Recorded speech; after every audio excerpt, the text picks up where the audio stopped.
Hello students, this is question number 14th of IOQM 2025 and 26. The question here it says, a function f is defined on the set of integers such that for any two integers m and n, f of mn plus 1 is equal to fm into fn minus m plus 2. And f of 0 is being given equal to 1. We need to determine the largest positive integer n such that sigma from k is equal to 1 to n, f of k is less than 100. Now, first of all, the given functional equation is f of mn plus 1 is equal to fm into fn minus fn minus m plus 2. Now, replace m with n and n with m. So, it will become f of nm plus 1.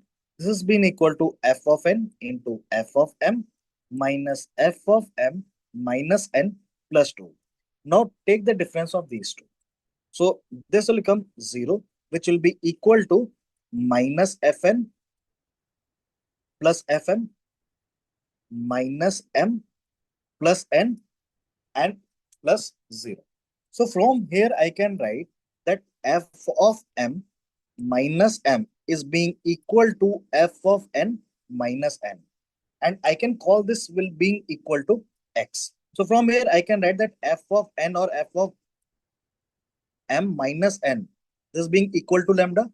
Or also I can write this as f of x is going to be equal to x plus lambda, just simply replacing n with x. So to get this value of lambda, they have also mentioned that f of 0 is 1. So if f of 0 has been given equal to 1, so this simply implies lambda is equal to 1. So we got a function from here that f of x is nothing but x plus 1. Now as they are asking that sigma from k is equal to 1 to n, f of k, that is k plus 1, this is less than 100. So this we can say from here that n into n plus 1 divided by 2 plus 1, this is going to be less than 100. Now upon solving this equation, I'll be getting this n square plus 3n minus 200.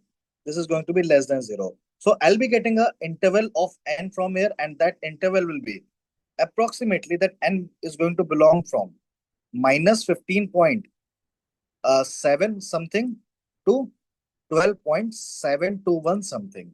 Now, in a question, they are asking us to find the largest positive integer n. So the largest positive integer n over here, that is going to be equal to 12, and hence 12 has to be the correct answer. And the